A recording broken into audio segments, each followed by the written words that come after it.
My name is Kazuki. If you are reading these lines, you have probably crossed the boundary into a truth I wish I had never known. It all started with a silly joke among me and a few friends, but that joke turned into a dark obsession we could not escape. We found an old, tattered notebook in the abandoned attic of a small theater. People said a circus troupe once performed there. Strangely, none of us remembered this theater existing in our neighborhood. It was as if it had suddenly appeared pulled up from the earth. The first page of the notebook had a drawing of a clown, but it was not the cheerful kind you might expect. Its face was twisted with a smile so wide it seemed impossible. Its eyes were sunken and its lips curved like a blade. Below the drawing was a warning: do not play with his rules. Curiosity overpowered reason, and we made the biggest mistake of our lives. We began reading the following pages aloud. Each page listed a strange rule that the reader had to follow to avoid the appearance of a demonic clown, a being only mentioned in ancient tales. The more we read, the colder we felt, but that was just the beginning. That night, after returning home, I received a text from an unknown number. Do not forget to follow the first rule. Never look in a mirror after midnight. My hands trembled and my heart raced. Someone was watching us. I tried to calm myself, thinking it was just a prank. But then I remembered how odd it felt reading the notebook. Each rule hinted at things logic could not explain. That night, as the clock struck midnight, a soft laugh echoed from my bedroom. It was not loud, but it was enough to freeze me in place. I gripped my blanket, too scared to move. My eyes locked onto the mirror on the wall. In the dim light, I saw a faint shadow, a small figure with messy hair and a pale face. It was him, the clown, standing right behind me. My breath stopped. My body was paralyzed. He stood there with a distorted face, deep hollow eyes, and a smile so wide it could not belong to a human. His gaze pierced me through the mirror, as if mocking my fear. My heart pounded, my throat dry, unable to utter a word. He did not move, just stood silently, but his presence dragged me into the most vivid nightmare. I squeezed my eyes shut, trying not to look, but his image clung to my mind, refusing to let go. I felt that if I opened my eyes, he would be right in front of me, his pale hand gripping my throat. The laugh, soft but demonic, rang out again, clearer this time, pulling me into a cruel reality. He was getting closer. Unable to bear it, I leaped out of bed and ran from the room, ignoring the darkness around me. My footsteps stumbled through the dark hallway where everything felt uncertain. I did not dare look back, terrified that one glance would trap me in his shadow forever. I rushed down the stairs, my feet barely touching the ground, and stopped at the front door. Taking a deep breath, I opened it. But outside was not the familiar street. Instead, there was a pitch-black void, empty of light or sound, like a bottomless abyss. I stepped back, slamming the door shut in panic. The house, once my safest place, had become a trap. I leaned against the door, feeling my heartbeat slow, but my trembling persist. My eyes darted forward and landed on the mirror in the living room. It reflected my image, seemingly normal, until a pale hand emerged from the edge of the glass. He was crawling out. Follow the rules, his voice whispered through the air, binaural, each word slicing into my mind. I stood helpless, watching his grotesque form slowly pull itself from the mirror. The darkness around him seemed to swallow the space. I did not know what to do, only stood frozen as fear consumed every cell in my body. Suddenly, a flash of memory hit me, the notebook's rules. I had to recall those cursed rules to stop him. I turned frantically, fear overwhelming me, but in that moment I remembered a rule I had skimmed. If he appears in the mirror, do not try to run. Burn what he leaves behind. What he leaves behind I did not understand, but I had no choice. I had to stop him before it was too late. I suppressed my panic, eyes glued to the mirror, as the clown's horrific form began to emerge. The rule echoed in my mind: burn what he leaves behind. I did not fully grasp it, but I knew if I did nothing, he would step out completely, and I would not survive. With trembling hands, I searched the room for something he might have left. Then my eyes caught an old clown hat in the corner, the one we took from the abandoned theater when we found the notebook. My heart sank. Could this be it? I had no time to think. I grabbed the hat, feeling an unnatural cold radiating from it, as if it held a dark soul. I pulled a lighter from my jacket pocket. My hands shook so much I could barely spark a flame, but finally a weak flicker appeared. As the flame touched the hat, the clown's laugh filled the room, shrill and agonizing, like a beast's cry. It felt as if the entire space was swirling in that sound. Thick black smoke poured from the burning hat, carrying a foul stench. The clown froze. His eyes blazed with rage, his grotesque smile fading. His body convulsed as if the fire's power was pulling him back into the mirror. He could not step out anymore. There was nothing left for him to cling to. "You will not escape," he whispered in a hoarse, hateful voice. Then, like a wisp of smoke, he vanished, leaving an oppressive silence. I collapsed, sweat soaking my body. The fire died out and the hat was reduced to ashes. But I knew it was not over. A lingering unease gnawed at me as if the clown was only temporarily repelled, not truly gone. I grabbed my phone, unsure what to do next. My fingers slid across the screen, and a new text appeared from an unknown number. Do not forget the second rule. Do not sleep when the clock strikes 3 a.m. A chill ran down my spine. I glanced at the clock, 2:15 a.m. Time was slipping away fast. I had little time to think. A knock sounded at the door, slow and steady. I stood, my heart pounding, my steps heavy as I approached. Then a soft voice whispered from outside, "Kazuki, come out." I froze. It was Hikari, my close friend, but Hikari had vanished a week ago after we read that cursed notebook. It could not be her. I stepped back, the air growing heavier, more oppressive. The knocking continued, louder, more urgent, and the voice changed deeper. Colder. Kazuki opened the door. The rules will not save you. Terror engulfed me. Whatever was outside was not of this world, and it was calling my name. The knocking grew rhythmic, each thud amplifying my fear. The voice mimicking Hikari kept calling, but it twisted into something grotesque, as if rising from an underworld. "Kazuki, come out." The words stretched, chilling the room. I retreated, sweat dripping down my forehead. My eyes flicked to the clock, 2:30 a.m. The warning echoed, "Do not sleep when the clock strikes 3 a.m. But the real terror was not staying awake. It was whatever stood beyond that door. Suddenly, a tapping came from the side window, startling me. My heart thumped, my mind blank. The knocking at the door grew erratic, violent, as if everything was spiraling out of control, just like me. I took a deep breath, repeating to myself, "Do not open the door." But the panic was overwhelming. The voice whispered again, soft as if inches away, "Kazuki, I know you are scared, but if you do not follow the rules, I will come in, whether you want me to or not." The threat stabbed my mind. I backed away, cold sweat pouring. My phone flickered with a new text, this time from Hikari's number. "You cannot escape him, but the third rule can save you. Never answer when you hear a familiar voice at the door." My body stiffened. The voice outside, pretending to be Hikari, was not here to help. It was trying to trick me into breaking the rule. The knocking stopped abruptly. The room fell into a terrifying silence. I heard nothing. No whispers, no knocks. Just my heart pounding. I did not move, did not dare answer. Then a low laugh came from the other side of the door, raspy, as if from a monster lurking in the dark. It lingered, spreading through the room, tightening my senses with panic. I knew he was still there, waiting for me to make a mistake. My eyes glanced at the mirror where the clown had appeared. The room looked normal, but in the reflection, I saw a tall, thin figure with a twisted smile not of this world. He was no longer outside, he was inside. I spun around, but the room was empty. The figure in the mirror vanished as if it had never been there. The terror was unbearable. I had to leave before 3 a.m. before the next rule took effect. But how could I escape something that always knew where I was? The room seemed to close in, trapping me in overwhelming fear. My heart raced, my breath shallow, as if an invisible hand squeezed my throat. He was inside, but I could not see him. I swallowed my panic and focused. The clock read 2:45 a.m. 15 minutes until 3. I had to leave this house now, a giant trap where every shadow could hide him. In that moment of fear, I remembered the notebook. The rules were not just warnings, but the only way to survive. If I broke them, I would become part of his deadly game. The worst part was that he knew my every move. A familiar whisper came from behind. "Kazuki, do you think you can escape?" A chill swept through me. I turned, but nothing was there. His voice lingered, coming from all directions. "You cannot run. Every exit is blocked." He laughed, a deep, ominous sound that pierced my brain, nearly making me scream. Time was running out.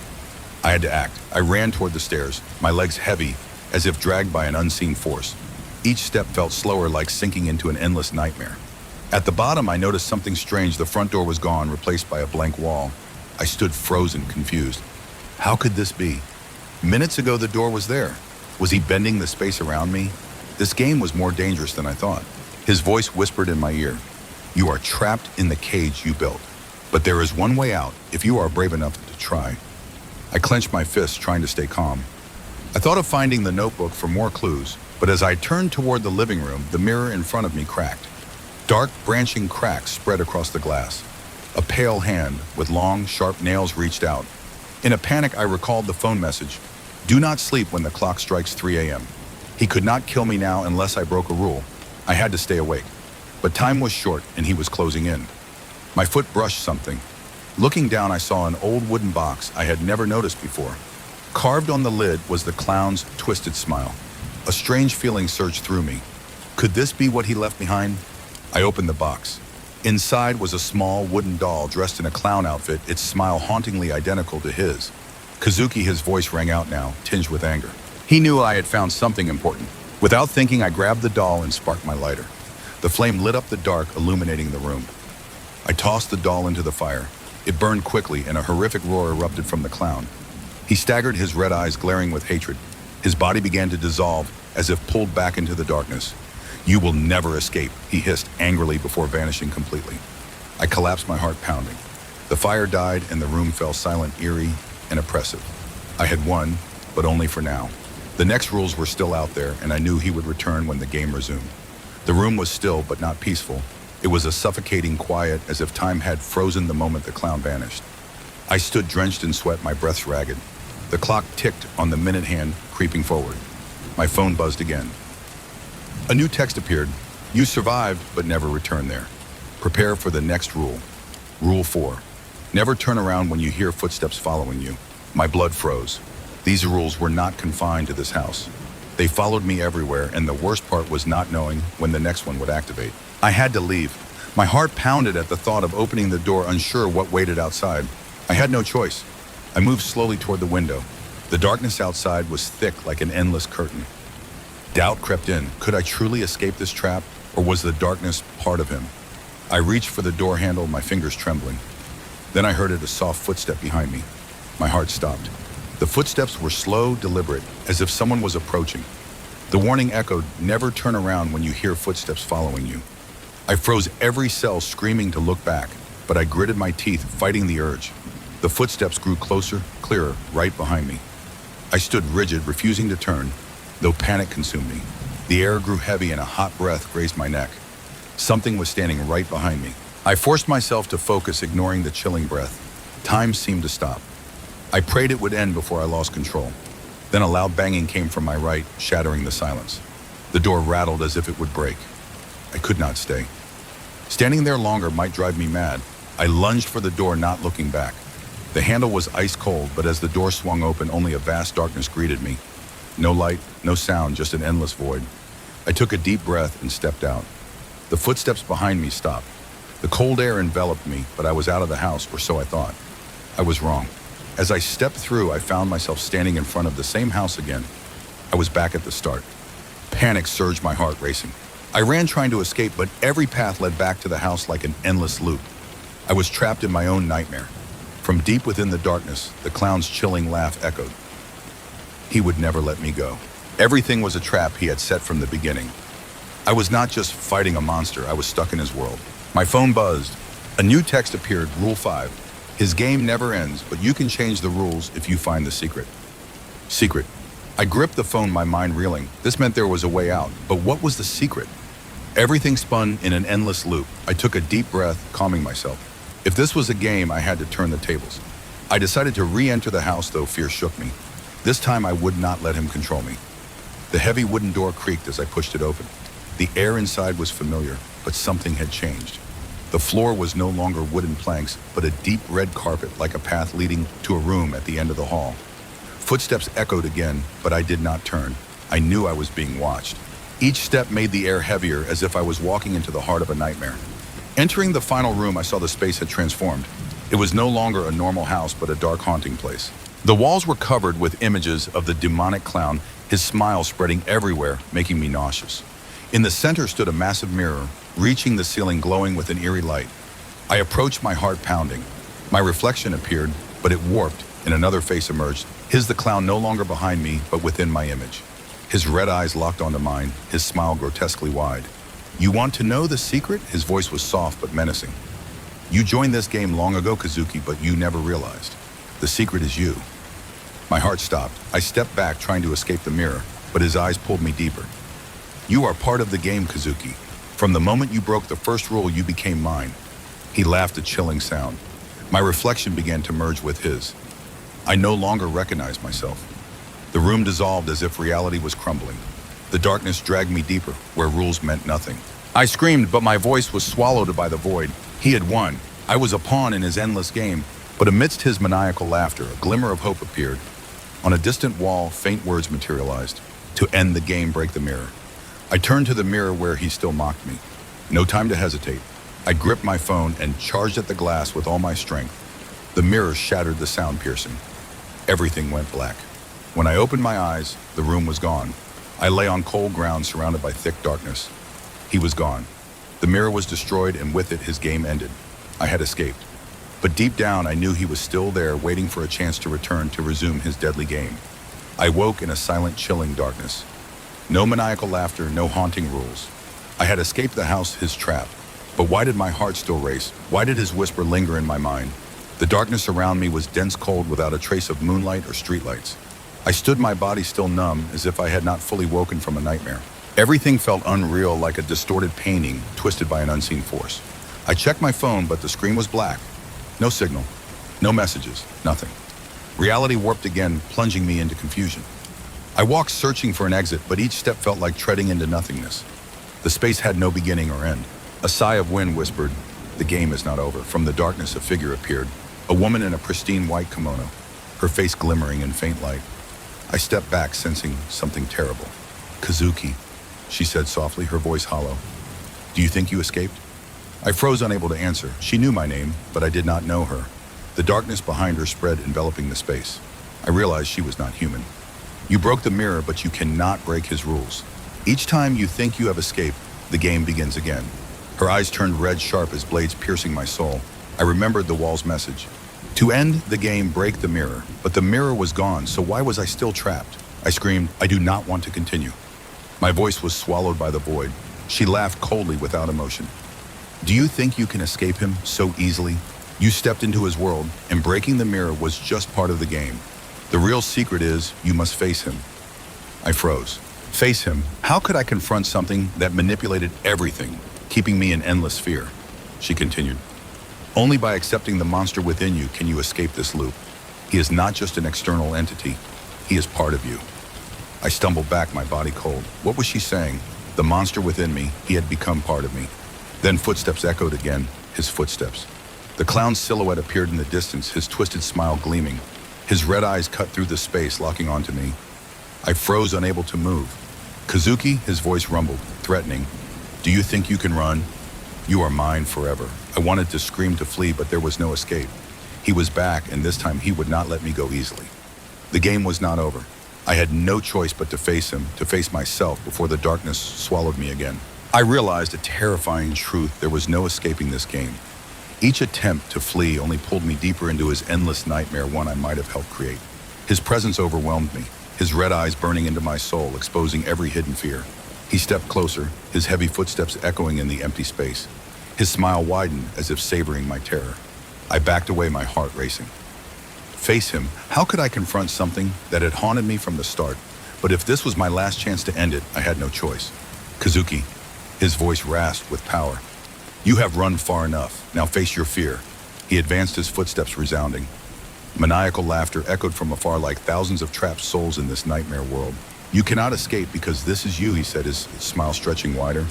"I am the darkness you always deny." My head spun, his words repeated in my mind. Darkness. I never thought I had such darkness, but the more I thought, the more I saw the terrifying truth. He was not just a creature out there. He was the embodiment of my fear, anger, and deepest obsessions. I had unknowingly fed him with every act of running. "I am not you," I shouted, summoning my last bit of courage. "I am not afraid of you. You are just part of the game." He stood still, his eyes blazing as if mocking my weak defiance. He raised a hand, his long skeletal fingers reaching for me. "You will always be mine, Kazuki. Running is useless." I stepped back, but there was no escape. The darkness closed in like an invisible net, pulling me toward him. But then the woman's words flashed in my mind. "Only by accepting the monster within you can you escape this loop." Accepting him meant facing him. I stared into his red eyes, and for the first time, I felt no fear. I understood that fighting him only made him stronger. He existed because I feared him. That was the secret I had overlooked. "I am not afraid of you anymore," I said, my voice calm. He froze, his eyes flickering with surprise. His twisted smile faded slightly. Then abruptly, he vanished. The darkness around me began to dissolve as if his power was waning. "You think words are enough," he roared, but his voice lacked its former strength. I sensed his panic. "I am not part of you," I said, my voice growing firmer. "You exist because I allowed you. Now I will end this." I stepped toward him, no longer trembling. With each step, the darkness faded.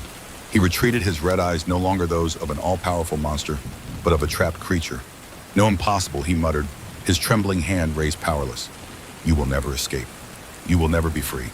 But I knew he had lost. I clenched my fist, feeling my strength return. Goodbye, I said, charging through his form. Instantly, everything dissolved. I opened my eyes, lying on cold ground, bathed in faint morning light. The game was over. The demonic clown was gone. He was defeated, or at least the darkness within me no longer controlled me. I took a deep breath, fresh air filling my lungs. After so much running, I had finally escaped this horrific loop. But deep down, I knew the clown's nightmare could return any time. I had to stay ready for the next encounter. The cold ground beneath me and the dim morning light awakened my senses. I stood looking around. Everything seemed normal, but an unease lingered. The game was over, but why did it feel like the nightmare was not truly gone? I walked away from that haunting place, my steps still heavy from the confrontation. It felt like a dream, but the scars it left were too real. He was gone, but his presence lingered in my mind. Back home, my small room no longer felt safe. Every shadow, every corner made me jump. I felt he was still there, silently watching, waiting for me to falter. I sat on my chair and checked my phone. A single text appeared, the final rule. The nightmare only ends when you no longer fear it. My heart raced. Where did this come from? He was gone, but his rules still echoed in my space. I looked around, unease creeping back. No, I told myself I ended the game. He cannot return. But my voice wavered as the darkness outside my window deepened. I tried closing my eyes, but each time his image reappeared, red eyes twisted, smile, that ghastly presence. I pushed it away, but the harder I tried, the clearer he became. I leaped from my bed and ran outside, panic flooding me. He was gone, but why did I still feel him? My footsteps echoed in the dark alley, blending with his maniacal laugh. I stopped gasping, my mind spinning. My heart pounded.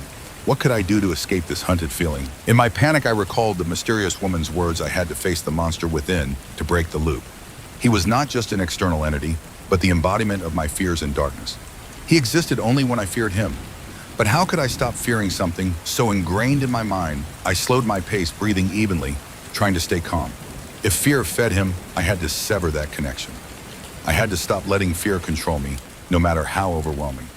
I stood still in the empty alley, closing my eyes, letting the darkness envelop me. He lingered in my mind, but I knew only I could end this nightmare. I had to face him, not with panic, but with calm.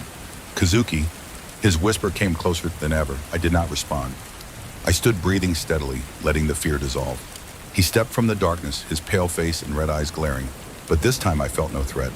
You no longer control me, I said, my voice steady. He laughed, but it was no longer terrifying. You will never truly escape, Kazuki. He whispered, his voice weaker. I am part of you. True, but I do not need you, I replied, staring into his eyes. You are just an illusion my fear created. His form faded like smoke carried by the wind. He was gone. No more maniacal laughter, no more threatening red eyes.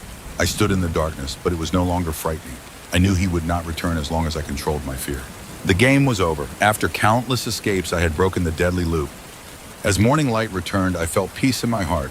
The clown's shadow had vanished and I was free from his grip. But deep down, I knew the journey was not truly over. Something lingered. I returned home determined not to let fear rule me again, yet his image and sounds haunted my memories. I opened my laptop and began writing about my experiences, the clown, his chilling rules, and how I found strength within.